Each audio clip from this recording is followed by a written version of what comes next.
Welcome, everybody, to this new podcast, the Build Community Through Love podcast, BCTL podcast. I am the host, Dr. Joe Daniels. I'm here to provide a podcast where we highlight and interview people who are prominent in the community, looking to build, looking to empower, looking to inspire.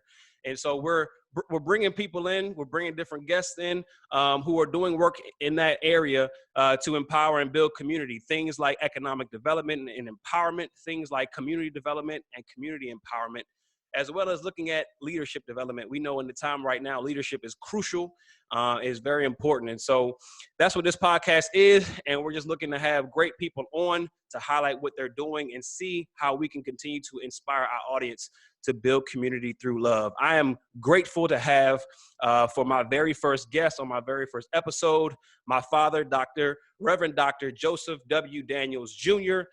He is doing great work as a pastor in the Baltimore, Washington region, as well as doing work all across this country, all across the world on multiple continents. And so I'm happy to have him here. He is going to introduce himself, what he's doing, and then we're going to go ahead and get started. And please enjoy this great father-son interaction as we get going. So, Dad, go ahead and take it away. Who are you? What are you doing? And let's get going.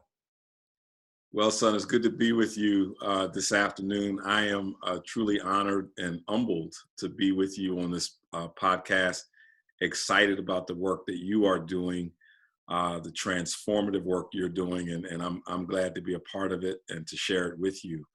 I am someone who has pastored a congregation for 28 years, it'll be 28 years in July, and have come at the whole aspect of pastoring a congregation from the standpoint of how can we make communities whole? How can we make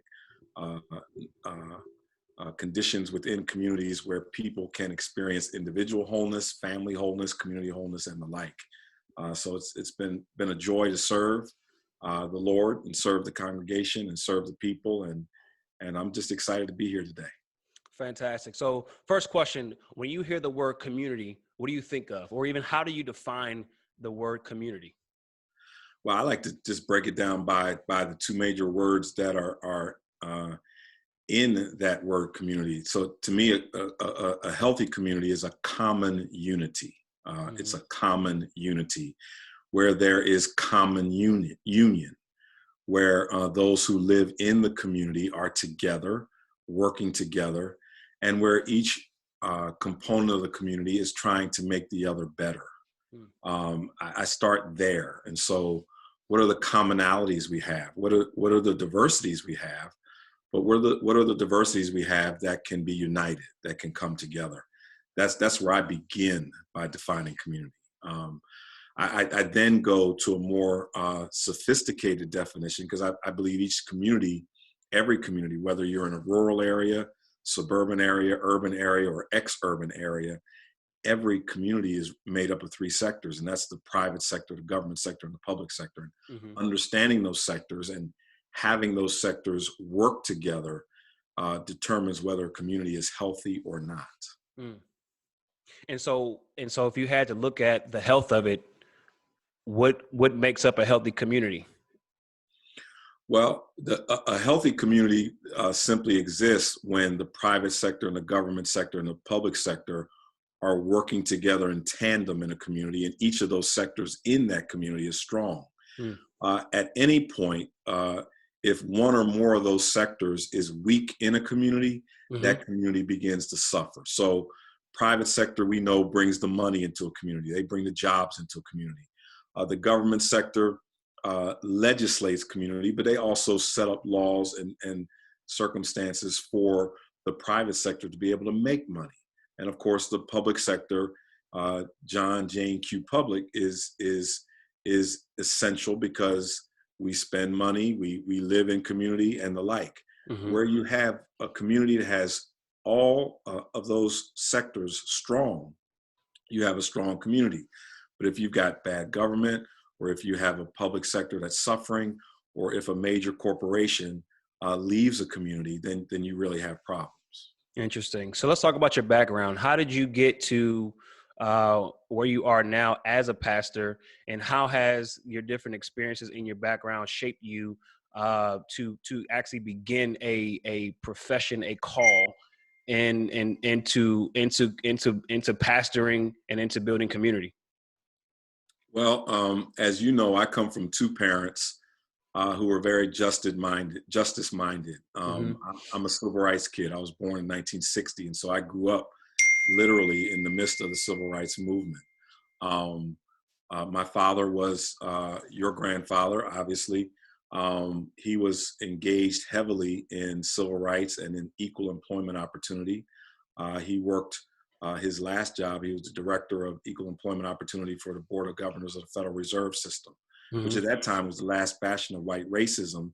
And he was brought in to try to diversify the Federal Reserve, which he did in a tremendous way at great price. But he did. My mother was a school teacher, was a school teacher, is now a retired pastor herself. But she was the first Black business education teacher in the city of Pittsburgh. So I come out of two people who pioneered, two people who tried to change community and change realities for people, particularly around employment and around other areas. So that blood of developing community and developing fairness and justice for all people is in me. Mm-hmm. In my call to ministry, and daddy's side, your grandfather's side of the family was very much involved in church. Grandma's side, my mom's side, her younger sisters and her were involved in church as well. Their churches were very community oriented, community based. And growing up, it was all about how could you help somebody else be better? How could you make an environment, create an environment, be a part of an environment that blessed everybody? I come out of that. And so when I entered into the church, when I answered my call to ministry, God's call in my life to ordain ministry and became a pastor, it came out of that justice mindset. It came out of that fairness and equity mindset. It came out of that community building mindset. And Mm-hmm. so that's where it emerged. If I would go on, I'd say what further helped to shape it was I got heavily into community organizing. I'd started going to a lot of community organizing training through the Industrial Areas Foundation, the Mm-hmm. IAF, based out of Chicago. I did a lot of Communities of Shalom training, which was a training component in the United Methodist Church. And I learned a lot from both of those components. The Communities of Shalom training in the United Methodist Church was more immediate local neighborhood based, which was great. The IF training was more of a citywide reality. And so I got a chance to mesh the two and to take principles from the two and apply them to my context. And that's really the foundation of community development training that I come from. So because when I think about pastorship, I mean, of course you're looking at different things, but like I think it's interesting when people say, yeah, I want to pursue a career as a pastor, right? Because when you think about the church and you think about the organization of the church, you think more about, how are we really looking to build community in all the facets, right? Because you talked about the three levels of community, and so how does church align itself in a community so that it's now, seeking to be involved in the business aspect and the public aspect, right? And so how this has all shaped your understanding when you're going through these different trainings, when you're going through these different organizations, as you're beginning to form these relationships, because now you're actually building relationships with people who are on the ground, who actually understand the work that's being put forward. They understand the cries of people. They understand how heart is breaking, how people are losing hope day in and day out. And that's beginning to now shape your view and your vantage point on how church has to be at the crossroads of community building. So can you speak on that, on how that has influenced the call and the vision that you have been able to set forth for Emory Fellowship? Well, I've always viewed from going to Bible study and then in the seminary and coming out of seminary, when I look at the biblical base of church and community, the church or the temple was always at the center of community life. It was that way in the Old Testament. As the church was formed in the New Testament, it became that way as well. And so for me, the church has always been the catalyst or the centerpiece of community life. And even if you look at the church today, even with the church's struggles, I'm talking about the church with the big C, Mm-hmm. even with the church's struggles, if you go into communities, the one thing that is the last thing to change within any community usually is the school or a church. And public education obviously is taking a huge hit now, and you have more charter schools and private schools and the like.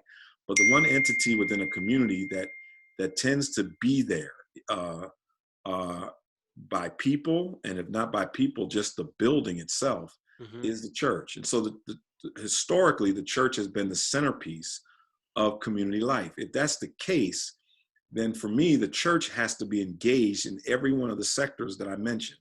Mm. Obviously, the church is a part of the public sector. It's one of the organizations where people gather. But the reality of it is that when a church engages the power of God through Jesus Christ in all of the sectors that I mentioned, it can then help shape its reality. What tends to happen is that private sector folks and government sector folks, they get together and they organize very well, and they make decisions and determinations about neighborhoods, about communities, about cities, about regions, and they make those decisions. And oftentimes, representation from the church, whether it be pastors or even strong lay people from churches or synagogues or mosques or other religious institutions, they are often left out of the decision-making process. And so my whole focus has been, if in fact God has called the church to be the centerpiece or the catalyst of community life, then the church needs to be at the boardroom tables. The church needs to form relationships with wealthy business men and women. The church needs to be engaged with mayors of cities. The church needs to be involved in city council meetings. The church needs to be present in community meetings. The church needs to be engaged in any and every activity, at least have knowledge of it, but to help shape it in a way that helps people live life, or have life, as Jesus said, and have it more abundantly. So I've done a lot of work with one-on-one relational meetings, encouraging members to develop one-on-one relationships. It's through those relationships that you then build coalition, you build organization, and you essentially build power. You build the ability for people to act for their own well-being. And when you have a strong public sector like that then engages government and engages private industry, then it can be a win for the public sector, and it can be a win for the government and private sectors as well. So then where are we lost? Like where are we as a community with the big C? Where are we lost? Like is the broken link in the chain the fact that we have lost the idea and the understanding of how to build relationships through one-on-one interaction? Is that where we're lost, or where do you think we kind of missed the target these last few decades? I think we're lost on a number of fronts. I think the church itself, church with a big C, I believe has been lost in many ways, because we've gotten away from the very things that formed us. When you look at that first church that was formed in Acts chapter 2, you had people sacrificing that others could have. You had people giving where there was a need. You had people who were constantly building relationships, meeting together, having one-on-one ones together. And they were constantly concerned about the well-being of the whole, okay? And that has broken down with us, becoming more and more a capitalistic society, where greed has often taken place, and the opportunity to capitalize on others. That's the very system that we have in America is built off of. But in so doing, I believe our greed has gotten so great that you have this continued gap between the haves and the have-nots that widens and widens and widens. And the middle class almost doesn't exist anymore. Either you got it or you don't have it. And Mm-hmm. and that's very real today. And so I think we've gotten away from a church point of view, we've gotten away from the biblical underpinnings of community, and even just from culture and how culture has woven itself through various communities, despite our different ethnicities. There's been a foundational reality of how do we hold each other together. I think more and more that we've gotten away from that. People are looking out for themselves. People are capitalizing on themselves more and more, and then we've got policies and procedures in place that feed that. And when we stop looking out for the well-being of others, which at its foundation is the definition of love, when we stop practicing justice, which is the absence of oppression and the presence of peace, when we stop making sure that those who are poor have and those who are rich share, we're heading to doom. We're Interesting. creating doom. Interesting. And so in 2019, a big thing happened in Washington, D.C. and Northwest D.C. Yeah, it did. And so a multi-million-dollar building connected to the church was opened, giving 250 plus people the ability to have affordable housing. So before we get into that space, because oftentimes we see church as a large building with four walls in a place Right. where typically you have signs that say, private parking, no parking, and so like from Monday through Saturday, it's a place where no one is really allowed to really step foot unless there's a program going on. But somehow, some way, there's a church now in Washington, D.C., where people lay their heads on Monday night, Tuesday night, Wednesday night, all the way through the week. They're able to wake up. They're able to be able to call someplace home at a cost that's not going to completely deplete them or force them to move into another area. So take me back 20 years prior to that, because you've been at the same church for now for close to 28 years now. So take me back to the vision and the call, and even leading up to the vision and the call. Take me to the place and to the space that you were in mentally, emotionally, spiritually, when you took your first steps up the stairway to enter your first service at Emory United Methodist Church. Well, I was sent to a church that was dying. There were probably around 50 people in my first worship experience at Emory. But the realities of what I found when I got there were startling. Grass hadn't been cut in 6 years. The church was surrounded by empty alcohol bottles and beer cans that were literally dug into the ground, let you know how long they'd been there. Broken glass, used condoms, used syringes, the smell of urine all in the front steps. The evidence, as I said, particularly in our church stairwells, of prostitution and just disenfranchisement.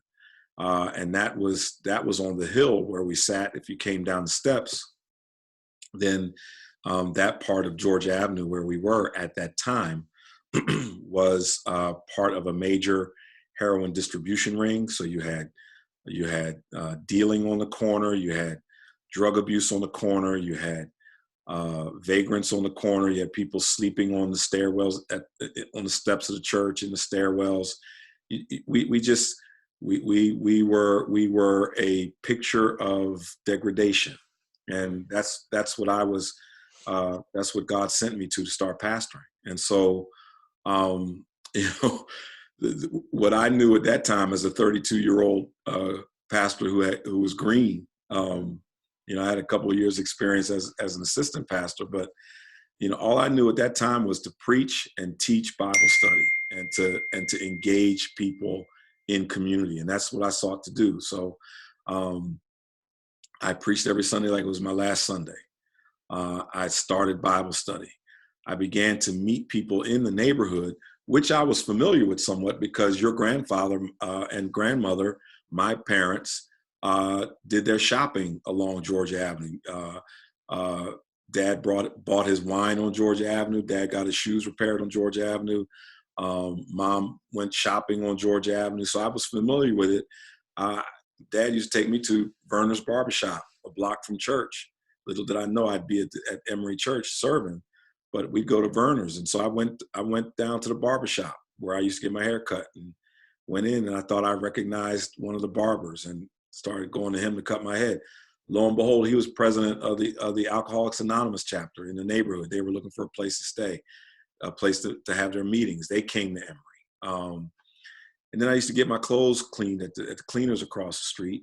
And one day was waiting to get my shirts cleaned, and I turned around and looked across the street, and God just started showing vision. God started speaking vision about how the church was going to be at the root, at the center of redeveloping that whole area of Georgia Avenue. And I began coming back and sharing with the congregation what I was seeing, what I was hearing. I began preaching about it, teaching about it.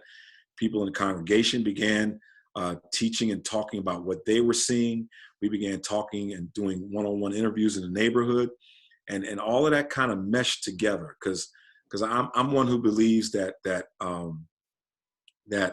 when the leader's purpose and the congregation's passion and the community's need, or the community's cry, when all of those things kind of come together, right in that sweet spot where the three meet, is where God speaks vision, and that's what happened with us. And what vision we kept hearing was people needed an affordable place to stay, because at that time, as years went on, the cost of living in the District of Columbia was starting to rise, and it was starting even to come to the neighborhood where we were, which if you look around our church is very diverse in its economic landscape. You can go a block and be in poor neighborhoods, but you can go another block and be in middle class, and another few blocks and be in some of the wealthiest neighborhoods in DC, all within kind of a mile radius, I should say. But we kept hearing affordable housing. The people were being priced out of the neighborhood. Seniors were being priced out. Seniors could not afford to pay property taxes in the neighborhood that they had lived all their lives in.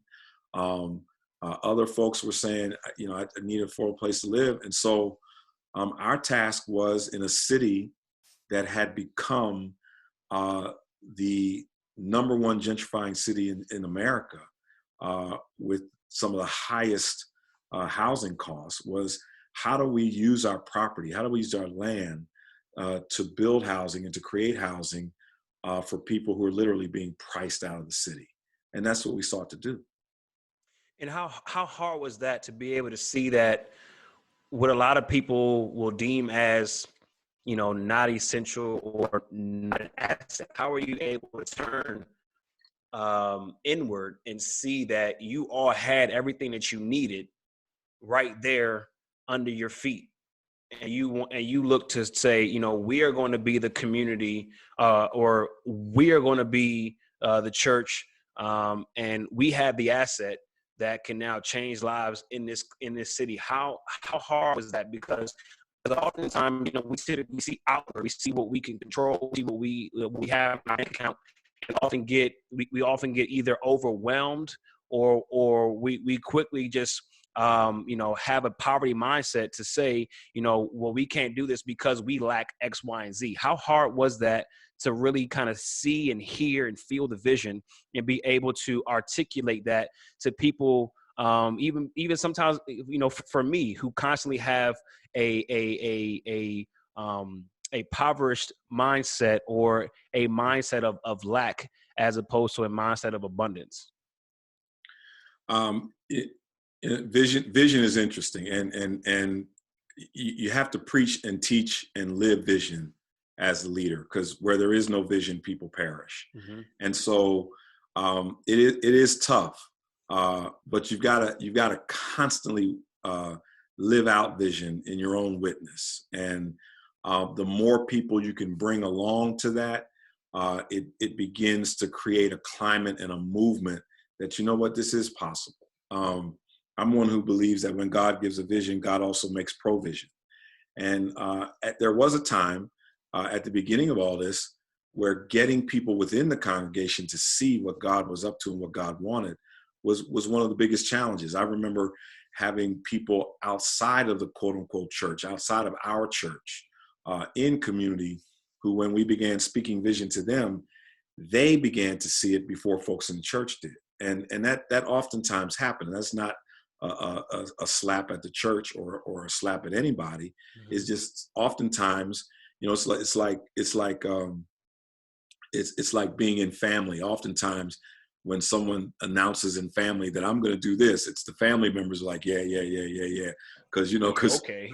yeah, okay. Right. You know, you're so process to see like what somebody was like. right. You would Right. never do that because There's you like, have never shown past that you could ever do that. So right. go ahead, Right. kill that noise. Go ahead, kill that Right, noise. right. Like, yeah, right. Yeah, You know, okay. it's like, you know, it's like, you know, in the neighborhood I grew up in, you know, I announced one day as a 13-year-old that I was going to play college basketball in the Atlantic Coast Conference. And you know, my friends were rolling around the ground like, yeah, that'll never happen. Yeah. Right, yeah. But then I saw myself years later playing ball at the University of Maryland, playing ball at Wake Forest, playing ball against Georgetown. You know, it's like, you know, when God shows you something, if you have the tenacity to chase after it in the face of obstacles that are going to constantly come, then you see that you're going to be able to overcome. So you ask, how hard is it?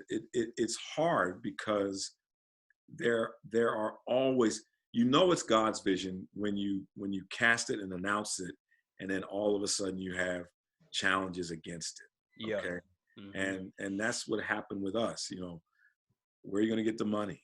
Okay. I mean, we built a $58 million project with a 400 member church. We don't have $58 million, but what we did was to take the assets that we had. Okay. And that's a big thing. I oftentimes like to tell people, stop sitting on your assets. Okay. Your assets are huge. We've got people assets, and we've got physical assets, and even if it's not much, we have financial assets. And so we began to simply use our assets. We had a church and property that had been paid for. So we had no mortgage. And as property values in our neighborhood and in our city were going up, so was the value of our property. So we decided to leverage our property, number one. Number two, when we cast this vision to the city, we also of course we had cast it to the congregation, but I said to the congregation, we can't go ask the city to be a part of this if we're not willing to put money on the table ourselves, which was tough for us because we were a working class congregation. So hold on real quick. Cause like we're talking about this because we know it, right? So we know exactly what happened. And right. So real quick to catch all the listeners and all those who's watching, this vision happened when and at what year? So, you know, I was standing in that cleaners I was just telling you about in 1994. Okay. We didn't actively start working on this vision because we had to do a lot of congregational development in the process of all this, and we had to build relationships and all that. It was 2005, 2006 when we actually began thinking about the development process. And then it was 2008 when we actually hired a developer. And then we had to go through 4 mayoral changes. 4, which is constantly building new relationships. And that's huge because you said in 1994 at the cleaners, you observed this, and in this vision that you were seeing, which I would say is a spiritual vision, you are with your physical eyes seeing death all around you. You're seeing failing businesses. You're seeing buildings that are crumbling down. You see people constantly walking around homeless, helpless, in need, but have nowhere to go to pursue that. Yeah, and so all in while this vision is now brewing in your spirit, brewing in your soul. So like maybe 1 or 2 people are beginning to now catch on to the vision as well and beginning to speak the same language as you are. You're now having to cultivate relationships with people. You're not having to like bring a church who also has a dying mentality, a hopeless mentality and mindset, and try to steer them in a direction to see that God has all opportunities and can do all things as long as you trust him and walk through faith. And Right. so from 94 up into the early 2000s, you're now beginning to do congregational development to allow them to see that now we are the cog in the building of this community in the three phases and three segments of community. We are that cog. And so now as you're able to communicate, okay, we are going to use our asset to now build affordable housing in the Washington, D.C. market. And that's what we're going to do. And so you said before you could do anything, you had to prove that the church was going to be the spearhead of this movement, of this vision, of this project. And so walk me through that process, and then walk me through how you were able to actually utilize different entities and things like that to actually build this vision out. So I had to learn, okay? I had to keep learning. And a lot of times we come out of school and we think, okay, our education is over. But I had to keep learning. And what I had to learn was community and economic development. And I had to learn community organizing. So, I had my degree, but I feel like the first 7 years of pastoring, when I got to year 7, I felt like I had reached a point where I had given the people all I knew how to give. And so I literally started traveling the country, going to conferences to learn more about congregational development. At the same time, I got more involved, as I had said earlier, in community organizing and understand how to organize community, how sectors work, how to leverage power, how to build relationships, et cetera. So during that period, from seeing that vision in 1994 up to working that vision, big time come 2008, that's 14 years. I'm in training. I'm learning community engagement. I'm participating in community organizing through community organizing networks that we formed in DC, in particular with the Washington Interfaith Network. I'm going to meeting after meeting after meeting after meeting after meeting, meeting board members of Fannie Mae Foundation, Fannie Mae Corporation. I'm sitting in mayor's offices. I'm meeting with the HUD chair at the time, Henry Cisneros. I was going to meetings at the White House. I led meetings with Hillary Clinton in the White House. I'm fighting Mayor Barry, Marion Barry, on leveraging resources to our community. So at one point Mayor Barry was an ally. Another point he was a foe, and then he was an ally again. So I'm learning public engagement, private engagement. I'm building leverage, and so this thing doesn't happen like this. It doesn't happen overnight, or you just can't show up and do it. You've got to learn how each sector works, and you've got to learn how the church can leverage each sector for the building of the kingdom of God. And they don't teach that in seminary. They don't teach that in seminary. I didn't learn that in seminary. More and more it's being taught now because others, myself, are beginning to teach this. But I became captivated by it because right as I was graduating from seminary, there was an organizer who came from the IAF, from the Industrial Areas Foundation, who began to teach community organizing. I was intrigued by it because I'm like, this is the kind of stuff my dad was involved in. This kind of stuff my mom was involved in. And so I got engaged in it. And I was willing to keep learning. I think the moment that we stop learning is the moment we die. And so I began to learn how the private sector operates, how the government sector operates, how the public sector operates, how they operate in tandem, how they don't operate in tandem, how deals get cut, how politics works, how politics works across sectors, the power of the local church, the power of nonprofits, all of that together. I just kind of wove, like a fabric, like a quilt. It's kind of brought it all together and tried to bring as many people from church together in it so that we could see it, understand it, and then make it happen. And then bring my own skin into the game. So, with the Beacon Center, with the $58 million, we brought our property and leveraged it. We raised, surprised us. We raised $1.4 million from a working class congregation, people who sacrificed, people who took on second jobs, people who did this to leverage this thing. And so we began to literally leverage and work with the different sectors who saw the vision, because the mayor recognized very clearly we have an affordable housing project in DC. She was a huge supporter of ours.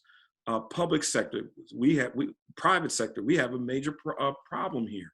And so when they saw the church really trying to do something, they're like, whoa, because typically churches don't think like that. Churches don't operate like this. But when they saw that the church wanted to be a community partner, they're like, hey, let's make this happen.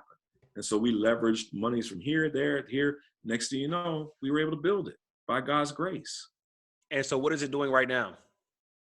So right now, from the time we opened last year, we've been at full occupancy. We built 99 units. We built 99 units of affordable rental housing that literally wrap around our church like a horseshoe. Wow. 3-bedroom units, 2-bedroom units, 1-bedroom units. Yep. And studios. And 8 of the units are permanent supportive housing units. So they house people who are moving from homelessness to permanent residency. But the power of what we were able to do as a collective, because the government sector came together with the private sector and came together with the public sector and the church, what we were able to do is to leverage resource such to where we built luxury apartments, and those who live in the luxury apartments are people who make 60% of the average median income in the District of Columbia. And so the average median income in the District of Columbia today is $120,000 a year. The average median income for a family of 4, a white family of 4 in the District of Columbia, is $120,000 a year. The average median income for a Latino family of 4 in DC is $41,000 a year. The average median income for an African American family in DC is $38,000 a year. So you've got essentially an $80,000 a year wealth gap in the District of Columbia. Well, within that, son, the average 2-bedroom apartment in the District of Columbia is a little over $3,000 a month. The average the average 2-bedroom rent, two-bedroom apartment rent in DC is about $3,200 a month. Okay, the highest rent in our building for a 3-bedroom luxury apartment, marble countertops with some of the prettiest views in DC, because we sit up on the highest shelf in DC. The highest rent is $1,500 a month. Wow. So we've essentially, but you have to make, as a family of 4, you cannot make more than about $70,000 a year. If you earn $70,000 a year or less, then you can live there. What this does is it provides affordable housing for people who make up the infrastructure of the District of Columbia. Interesting. Who without the infrastructure of the District of Columbia, your industries cannot exist. So, it's a broken ecosystem.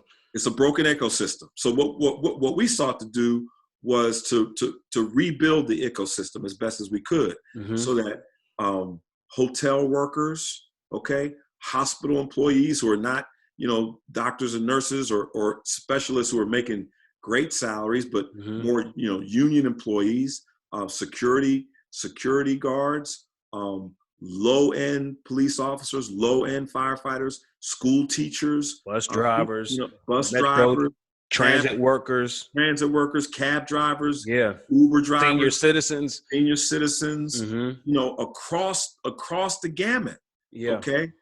who make up the infrastructure of a city or the infrastructure of a town, but who can't afford to live there because they ain't making money to pay $3,000 a month on rent. Right.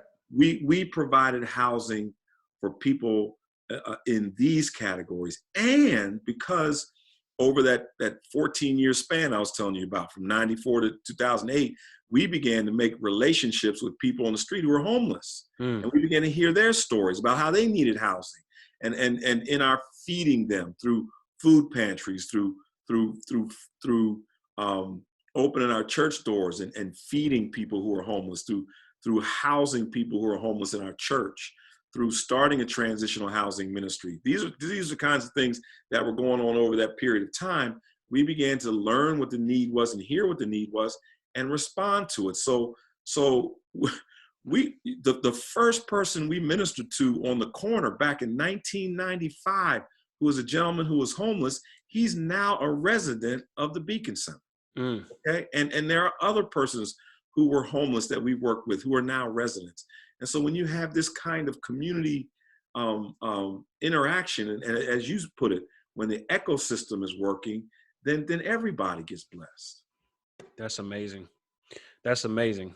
And so as we move on to our last little segment here, being very excited about the work that's going on right now in DC, and as everything continues to go, even through this whole COVID-19 experience, I would like to just ask you, who is the person or the group of people who influence you and keep you going, and why do you tend to lean on those people?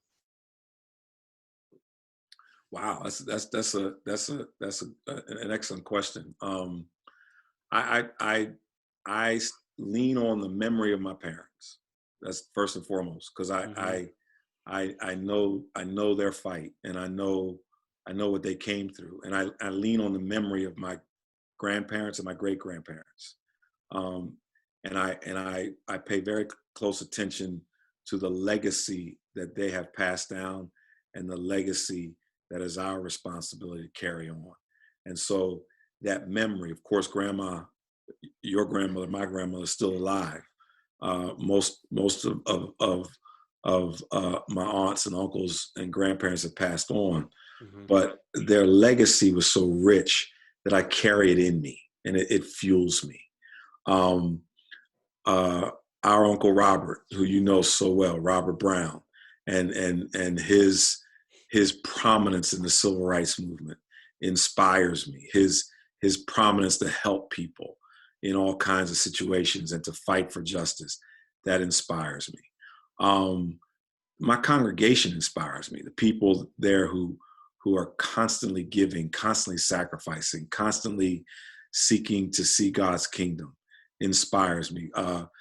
Fellow colleagues of mine in the city who are engaged in community organizing, people like Lionel Edmonds, Hazel Broadnax, who you know so well from our congregation. I could go on and on. People like that who've been in the struggle, John Moore, other people like that who've been in the struggle and have worked to see these things come to pass. They influence me, and you influence me. Mommy influences me, your mom, my wife, Joya, your sister, my daughter, family. You all inspire me because you've taken the mantle and you have defied odds and have conquered odds and are achieving not just for yourselves, but you too, both of you, all of you are looking at how do we help those who are struggling, those who Howard Thurman says are the disinherited. How do we lift them up in the midst of seeking to thrive and be the best we can in what we do. So that's just, I mean, I could go on and on, but I've learned and I continue to learn and be inspired by those who I've mentioned and even more that time just doesn't allow me to name. Wonderful. Okay, last thing. a lot of people choose and seek to live a life of purpose, a life of passion. That's what people are always seeking, purpose and passion. And so, in your experience, as you as a pastor, as you work in the community, as you work as a superintendent within the United Methodist Church in the Baltimore Washington Conference, have you been able to experience the intersection of purpose, passion, and paycheck? And does that even exist? I have always been somebody who always focuses and starts with call, and call, C-A-L-L. Call emerges from many different words of many different languages, but for this purpose, I used the Latin word vocare, which means call. It's where we get vocation from. Okay. To me, it's critical that one taps into what is God calling me to do, and so for me, when I'm able to tap into what is God calling me to do, I'm really talking about what does God want me to do. What is the will of God for my life, which gets then into what is your purpose for my life? And so if I want to discover that, yes, I'm a pastor, but I'm a man of faith. And so for me, faith plays a key role in that. If I'm seeking to discover the will of God for my life, God the Almighty, then I've got to get in touch with the Word of God, because one discovers the will of God through the Word of God. And so in my praying, in my meditating, God revealed to me Jeremiah, the prophet Jeremiah in the Old Testament, chapter 1, verses 4 through 10. And boom, there was the root of my call to pluck up and tear down, destroy, overthrow, build and plant. That's what I've done. I've broken down barriers and built bridges of hope for people. And when you go to that whole text, if I were to walk you through it, I can tell you all the different ways that God has moved within that, in that biblical text, that God spoke to me to reveal God's will for my life. And I'm still living that out. And so once that is addressed and once that is identified, which sometimes happens early in life, sometimes happens later in life, I began to really discover it after I got to Emory. Okay, when I was 32 years old, it started to crystallize. When that happens, suddenly God begins to take you on a journey, and everything that you did or everything that you used up to that point and beyond, God uses it to guide you down a path. My testimony is to not only take care of you, which addresses your paycheck issue, but also to prosper you in ways where not only are you taken care of, but you can take care of others. And that's been my reality. So, I remember working in corporate America. I remember making a great salary working in hospital public affairs, getting ready to buy the big house. And then God was saying, no, that's not the direction that I want you to go.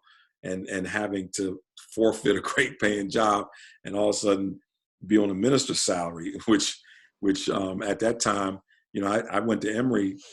My first salary at Emory was $14,000 a year, with a wife and with the two of you, you and Joya. Joya was 3 at the time. You were a year old. Okay, it's like, oh, I mean, mommy didn't have that good government job. I don't know where we would be. But to me, it's imperative for one to pursue one's calling, because not only then do you discover purpose in that, but you also begin to enjoy life. You begin to have joy. You're happy. You're excited and enthused about what you do. Every day becomes a new day. Every day is a different day, and suddenly, life becomes more and more worth living. And I'm just one who believes that when you chase after what it is that God wills for you to do, God will take care of everything else in the process. Wonderful, wonderful. Well, there you have it, folks. That is the first episode of the BCTL podcast, Building Community Through Love. Dad, Reverend Joseph W. Daniels, I want to say thank you for contributing. Thank you for all the nuggets. Thank you for inspiring. Thank you for encouraging. Thank you for leading in an effort to build community in the greater Washington, D.C. area, throughout this country and abroad. The one thing that I got is that you must continue to learn. If you stop learning, that's the moment that you die and are no longer relevant to the community in which you're serving. And so the one thing that's also inspiring is you can be doing things to continue to build community even on your job. And so as working as a pastor, it's interesting how you were able to develop this understanding that I need to go out and go to conferences and learn and to continue to grow from a community and economic development standpoint. So at your job, in your cubicle, as you are an entrepreneur, as you're moving, you can do more things to continue to equip your tool belt with things to continue to go out and build community. So thank you. Join us next time on the Build Community Through Love podcast. Tell them we're building.